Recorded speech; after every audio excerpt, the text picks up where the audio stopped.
दोस्तों, आज हम बातचीत करने जा रहे हैं गंगा एक्सप्रेसवे के किनारे बन रहे औद्योगिक गलियारे के बारे में।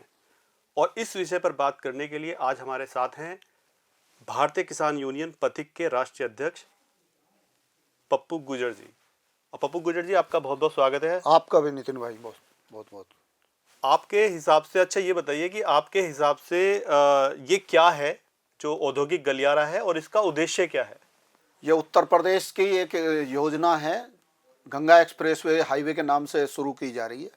ये मेरठ के बिजोली गांव से प्रयागराज के जूड़ा दांदू गांव है उस तक जा रही है।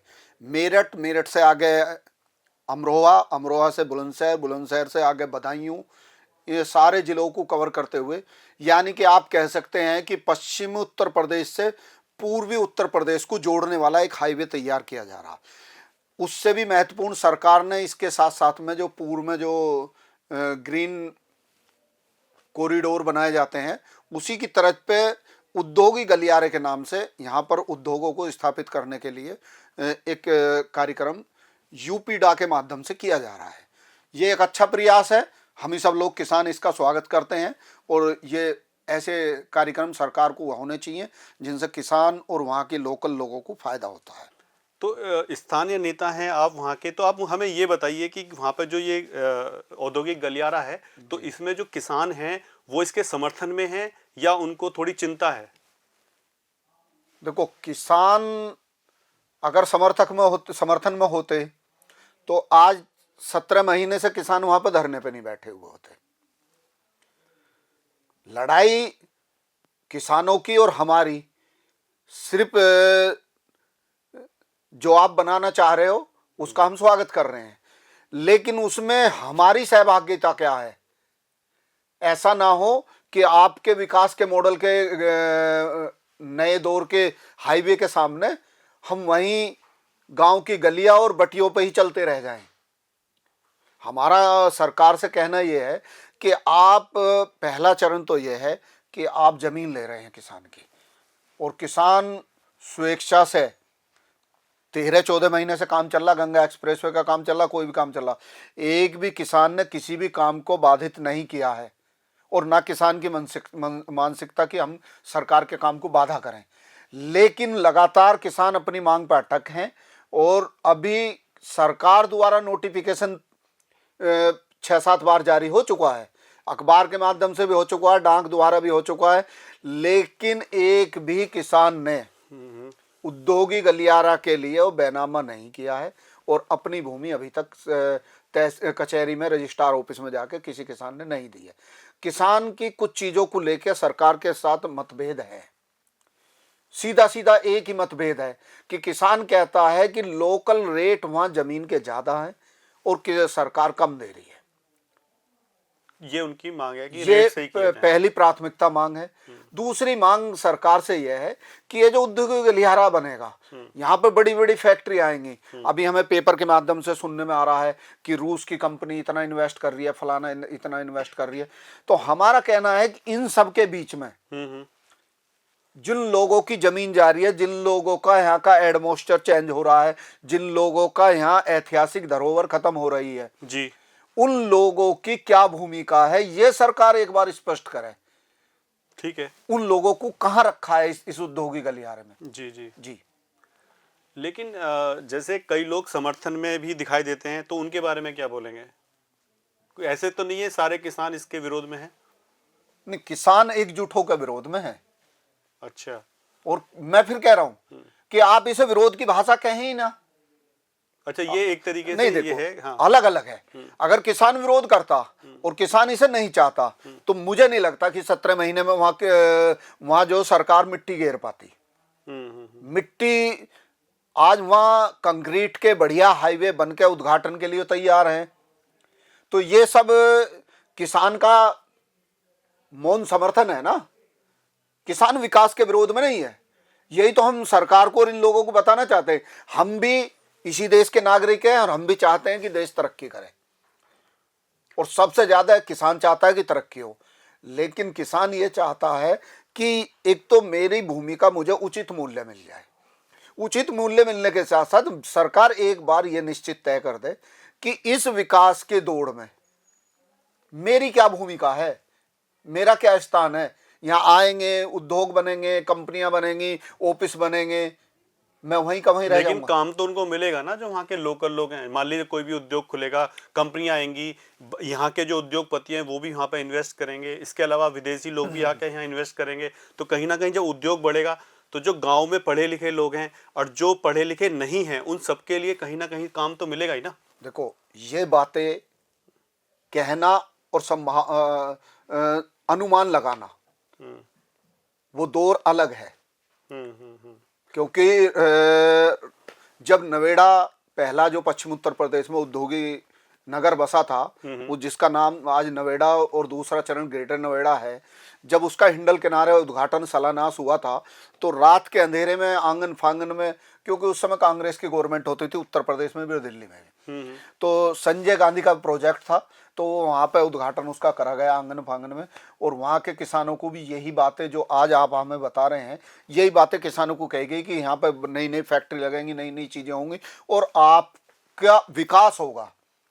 और मैं आपकी जानकारी को जिस दिन आप अपने कैमरे से करना चाहें, मेरे साथ नोएडा चलें और नोएडा की फैक्ट्रियों के बाहर अंदर जाके कमरे में तो कोई भी बता दे, कंपनियों के गेट पे बोर्ड लगे हुए हैं कि 100 किलोमीटर लोकल के आदमी को नौकरी पे नहीं रखा जाएगा। अच्छा, उसका प्रदूषण झेले हम, उसकी वाइब्रेट झेले हम, ठीक है, ऐतिहासिक चीजें, धरोहर हमारी खत्म हो जाए। लेकिन अभी आप जैसे प्रदूषण की बात कर रहे हैं तो कहीं ना कहीं जहां भी औद्योगिक गलियारे होते हैं वहां कहीं ना कहीं बहुत ही बड़े स्तर पर वृक्षारोपण भी किया जाता है। ऐसा नहीं है कोई भी मान लो औद्योगिक गलियारा, जैसे अगर हम एक पहले औद्योगिक गलियारे की बात करें जो दिल्ली से मुंबई तक बना है, एक औद्योगिक गलियारा जो अमृत से कलकत्ता तक बना है, इनमें कहीं ना कहीं एक बहुत ही बड़े स्तर पर वृक्षारोपण किया गया है। ठीक है, तो यहाँ भी वृक्षारोपण तो होगा। प्रदूषण का तो मतलब आप कह रहे हो कि प्रदूषण जहाँ पे इस तरह का औद्योगिक वो होता है तो वृक्षारोपण भी उसी तरह होता है। उसी हिसाब से गवर्नमेंट यही निर्णय लेके चलती है। देखो, पेड़ लगाना और पेड़ लगने के बाद वहाँ का जो वो है एटमॉस्फेयर, जैसे कि आप दिल्ली जाएं, नोएडा भी बहुत सारे पेड़ लग रहे हैं और सब जगह पेड़ लग रहे हैं। क्या जो प्रकृति ने हमें एटमॉस्फेयर दिया है वो उन पेड़ों काल्पनिक चीजों से पैदा हो सकता है क्या?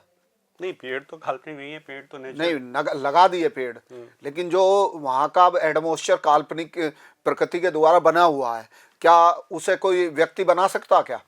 मैं इन चीजों में नहीं जाना चाहता, ना मैं इन चीजों पे बात करना चाहता कि भाई क्या होना चाहिए क्या नहीं होना चाहिए। आपको बेसिकली मुआवजे का है कि जो मुआवजा है वो हम बिल्कुल सरकार के साथ, और सरकार को इससे ज्यादा प्रभावित कर नहीं सकते हम, मतलब कि इससे ज्यादा स्पष्टता से हम दिखा नहीं सकते कि 17-18 महीने से सरकार का नियंत्रण कार्य चल रहा।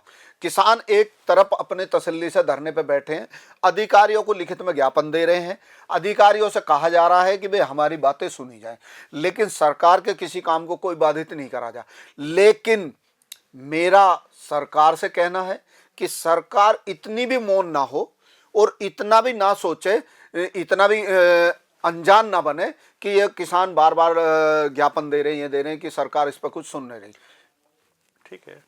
अच्छा, ये जो प्रथम चरण स्टार्ट हुआ है औद्योगिक गलियारे का, इसमें आप कौन कौन से गांव देख रहे हैं, कौन कौन से गांव आते हैं इसमें? अभी फिलहाल जो है सरकार ने पहले चरण में जो है 4 गांव को नोटिफिकेशन जारी किया है, जिसमें पहला गांव जहां से ये औद्योगिक गलियारा चलता है, जहां से गंगा एक्सप्रेसवे का पहला बनता है, वो है बिजोली। ओके। बिजोली के बाद जैसे चलेंगे तो किसानों की जमीन जो ली है सरकार ने, तो वो ली है खड़खड़ी, गोविंदपुरी और छतरी, ठीक है जी, और कुछ हिस्सा थोड़ा घना, यानी कि जमीन तो है छतरी की लेकिन किसान है खरगोदे के, क्योंकि किसानों ने वहाँ जमीन ले रखी है, तो वो खरगोदे के किसानों की भी जमीन है। जी। ये पहला नोटिफिकेशन ये जारी हुआ है, लेकिन अभी पेपर के माध्यम से चल रहा है कि सरकार और 150 किलोमीटर आगे तक किसानों की जमीन अधिग्रहण करेगी। लेकिन मैं इन चीज़ों के बिल्कुल भी विरोध में नहीं हूँ, ये चीज़ें आनी चाहिए, ये विकास के कार्य बनने चाहिए, लेकिन सरकार को एक ये जो जमीन को अधिग्रहण कर रहा है यूपीडा, जी। तो यूपीडा की एक कमेटी बननी चाहिए और किसानों के साथ बैठ के हम जैसे जो किसानों की चिंता मंथन करने वाले लोग हैं उनके साथ बैठ के एक ब्लू प्रिंट, एक किसान और उद्योग के बीच में एक ऐसा वो तैयार होना चाहिए ब्लूप्रिंट जिसमें ना किसान को कोई दिक्कत हो और ना व्यापार करने वाले को दिक्कत हो। इस तरह से बने और काम चलता रहे आगे, क्योंकि आगे भी अगले अगले जो किसान है, जैसे अगला गांव भदोली है, भदोली के बाद अतराड़ा है, लोटई है, लोटई के बाद घोरा है, औरंगाबाद है, फिर तुम आगे चलोगे तो सिंभावली ब्लॉक के गांव आ जाएंगे। तो जैसे जैसे आगे को अधिग्रहण होता चला जाएगा। तो आपका जो मेन मुद्दा है वो मुआवजे का है, बाकी आप विकास के समर्थन में हैं, विकास हो रहा है उससे कोई प्रॉब्लम नहीं है। प्रॉब्लम ये है कि आप ये कह रहे हैं कि जो किसान बैठ के धरना कर रहे हैं वो इसलिए कर रहे हैं क्योंकि वो जो मुआवजा उनको मिलना चाहिए वो मानते हैं कि वो उनको नहीं मिल रहा है, राइट? अच्छा, आपसे नितिन जी कोई चीज ली जाए तो आप भी तो अपेक्षा करेंगे कि मुझे इसके बदले कुछ चीजें दी जाए। जी जी जी। और मेरी चीज ली जा रही है तो कुछ ना कुछ मेरी शर्तों पे मुझे दिया जाए। भाई मेरे से अगर कोई चीज ले रही है, मैं ही अगर आपसे कोई चीज मांग रहा हूं तो आपकी अपेक्षा होगी कि इसमें जो चीज लेने में कुछ शर्तें मेरी हों। यही तो प्रकृति का नियम है कि अगर सरकार हमसे किसानों से जमीन ले रही है जी। तो किसान की भी तो अपेक्षा होगी कि भाई सरकार से मैं क्या ले सकता हूं। जैसे रोजगार के अवसर तो मिलेंगे ही ना। अब ये परिभाषा तो आपको तय करनी पड़ेगी, या तो नोएडा के रोजगार की परिभाषा गलत है भाई, ये तो तय करना पड़ेगा ना। वहां भी तो उत्तर प्रदेश की सरकार है, वहां भी तो उत्तर प्रदेश ने उद्योग लगाए हैं। अगर वहां की कंपनियों के बाहर बोर्ड लग सकते हैं, लगे हुए हैं कि 200 किलोमीटर का आदमी यहाँ पर रोजगार नहीं करेगा। नहीं, ये मैंने नहीं देखा है। अगर ये ऐसी बात है तो मैं जरूर इस पर एक रिपोर्ट बनवाऊं। आप मुझे कहीं बताइए कहाँ लिखा है। मैं वहाँ जाऊंगा, मैं रिपोर्ट बना के लेके आऊंगा। चलिए आप मेरे साथ चलिए, बिसरक ब्लॉक के अंदर जितनी कंपनी है चलिए मेरे पास। वो उन्होंने लिखा हुआ है कि 100 किलोमीटर तक कोई यहाँ एम्प्लॉय नहीं बन सकता जो रहने वाला। जो यहाँ पर इंटरव्यू देने आएगा उसका लोग आधार कार्ड और उसका डोमिसाइल चेक किया जाएगा। अगर वो 100 किलोमीटर लोकल का हुआ। लेकिन मेरठ हापुड़ के लड़के बहुत लोग हैं जो नोएडा में काम कर रहे हैं, डेली अप डाउन भी कर रहे हैं। नहीं, मैं कह रहा हूं कि लोकल स्तर पे मेरी चिंता तो 100 किलोमीटर है ही नहीं, मेरी चिंता तो 10-15 किलोमीटर है। अच्छा, लेकिन कंपनी तो जॉब उन्हें देगी ना। मान लो कोई कंप्यूटर, जैसे मान लो कोई सॉफ्टवेयर की कंपनी है तो उनमें अगर किसी को नॉलेज है कंप्यूटर की तो उनको जॉब मिलेगी। अब जिनको नॉलेज नहीं है उसी हिसाब से जॉब मिलती है जिस हिसाब से नॉलेज होती है ना? अच्छा, सरकार एक सर्वे करा ले। हाँ। जिन लोगों की जमीन जा रही है उन लोगों के बच्चों के लिए एक सरकार, जब इस देश में बाबा साहब ने संविधान में आरक्षण की एक व्यवस्था की है तो मैं बिल्कुल सरकार के इस चीज के साथ हूं कि सरकार बिल्कुल क्वालिटी से कोई समझौता ना करे। सरकार क्वालिटी से इतना सा समझौता ना करे, मैं बिल्कुल सरकार के साथ हूं। लेकिन बिल्कुल एक सरकार अपना बजट पास करे और उसमें बायलॉज में लिखे कि पहली प्राथमिकता 15%, 20%, 50% एजुकेटेड और एक्सपीरियंस और क्वालिटी वाइज।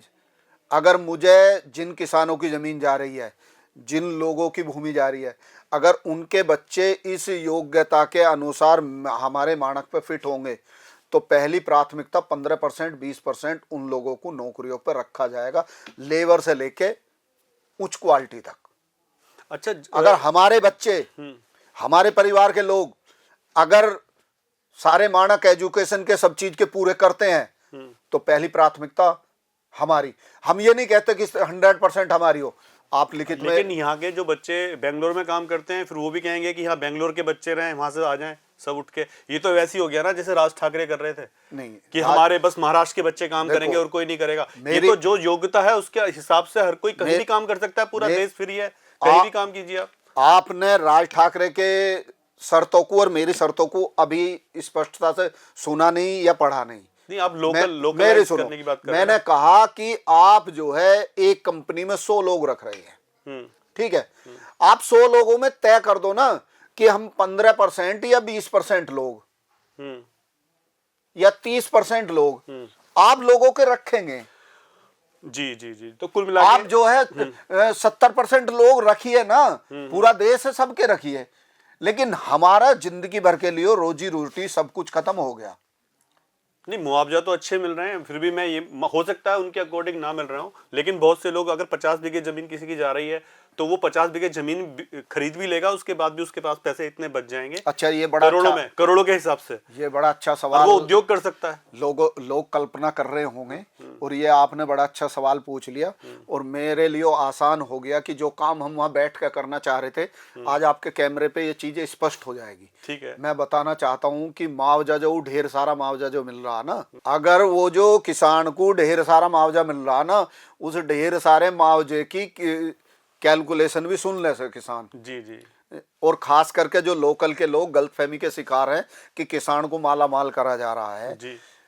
4 गुना सर्किल रेट जो है अब वहां पर जो है 28 लाख रुपए कच्चे बीघे का है। ठीक है।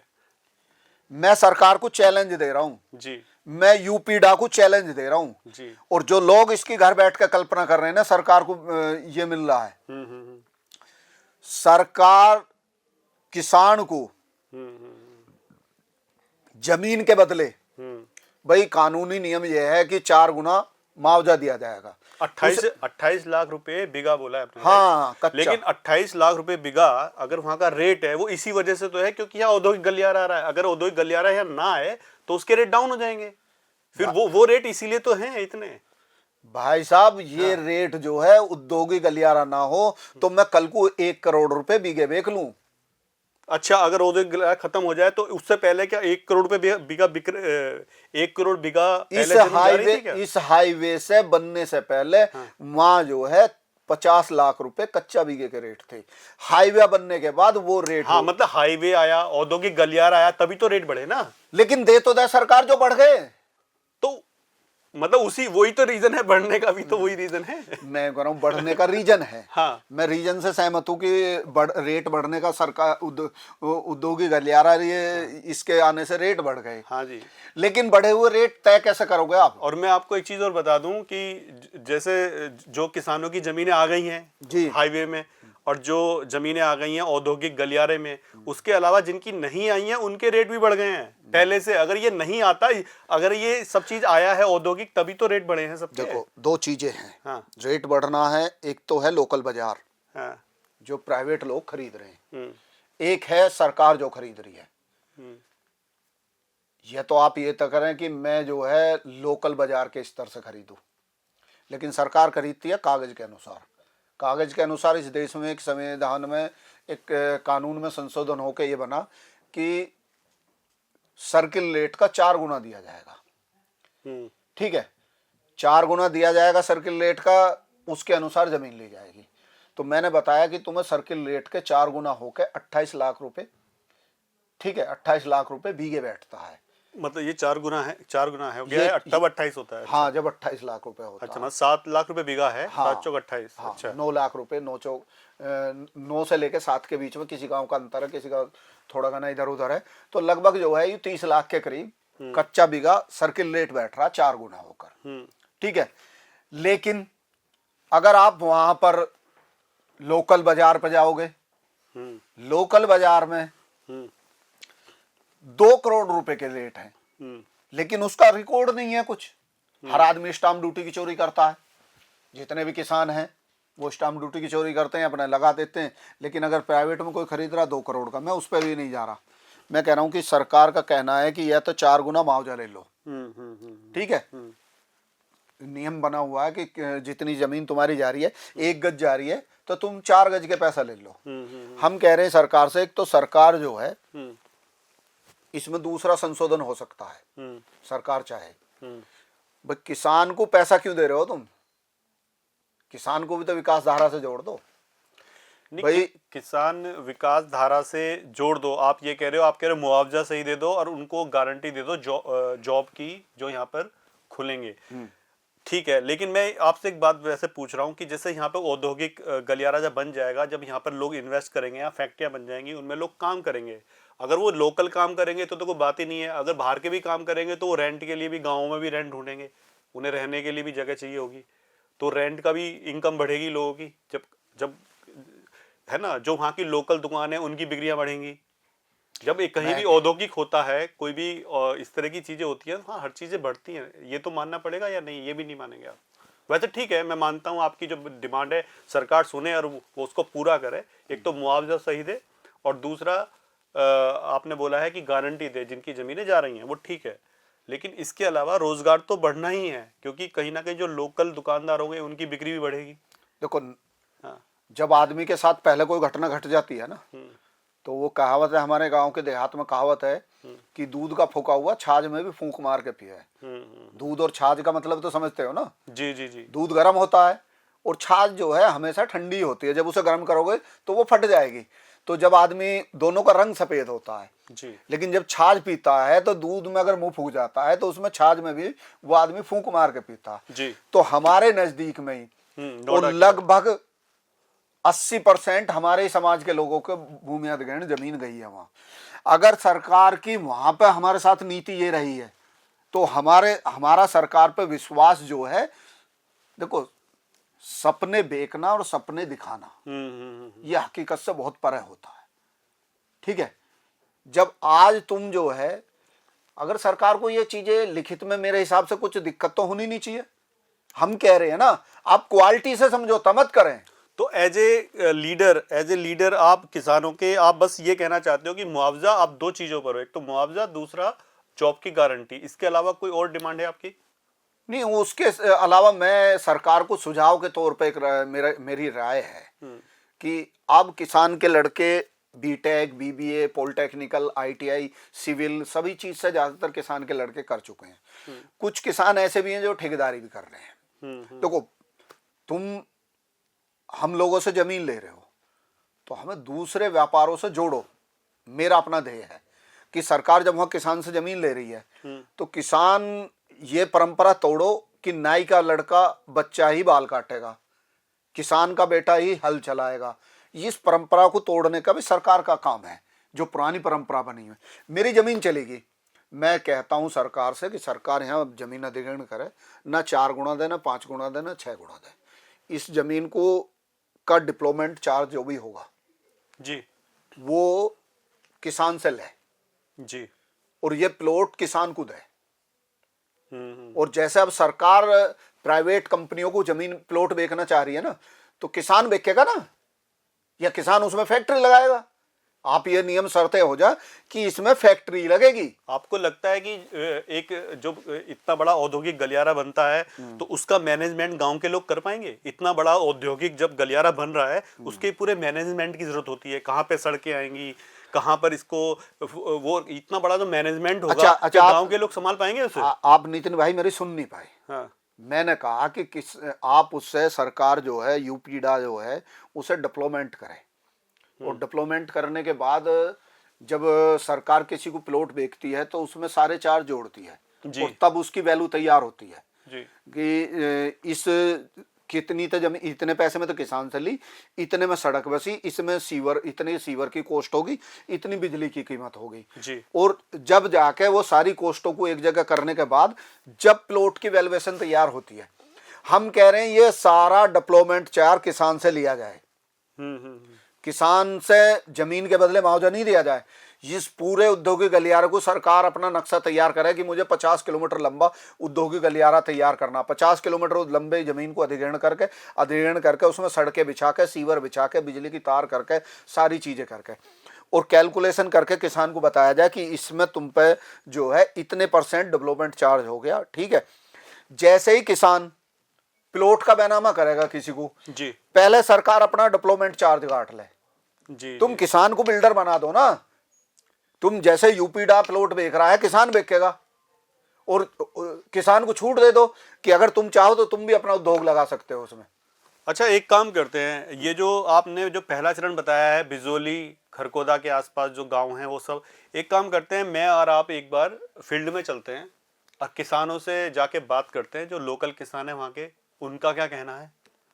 ऐसा आप मेरे साथ चलेंगे, एक प्रोग्राम बनाएंगे? मैं कह रहा हूँ कि ये आपका नेकी और पूछ भाई, हम तो ढूंढते फिर रहे हैं, कोई हमारी पीड़ा सुन ले।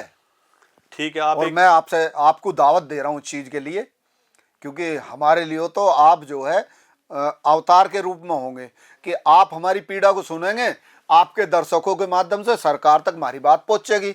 हमारे लिए इससे बड़ा ये तो सुनने पे सुहागा। मैं तो आपसे हाथ जोड़ के ये निवेदन करता हूं कि आप आए और लोकल में जो है आपको बिजोली से लेके और गढ़गंगा तक जितने गांव हैं, मैं उंगलियों पे गांव तुम्हें गिन के दे रहा हूं, और हर एक गांव में तुम्हारे खाने की, रहने की, तुम्हारी किसानों से बात कराने की सब जिम्मेदारी हमारी है। हम तो इसी काम पे तो लगे हुए हैं, और आप उसमें हमारी जो है अहम भूमिका निभा रहे हो। हमारी बात को जाकर सुनने को और दर्शकों को सुनाने के लिए हम आपके लिए इसके स्वागत करते हैं, तैयार। तो सबसे पहले बिजोली और पहला गांव बिजोली पड़ेगा, बिजोली के बाद गोविंदपुरी पड़ेगा, फिर छतरी पड़ेगा, फिर खड़खड़ी पड़ेगा, फिर भदोली पड़ेगा, फिर अतराड़ा आ जाएगा, पतराड़े के बाद फिर जो है लोटई आ जाएगा, लोटई के बाद गोहरा आ जाएगा, औरंगाबाद आ जाएगा। नहीं, अभी यहीं से अभी जो हमारे आसपास का जो पहला चरण है उसी में जो गांव आते हैं उसी में जाके हम लोग बात करेंगे।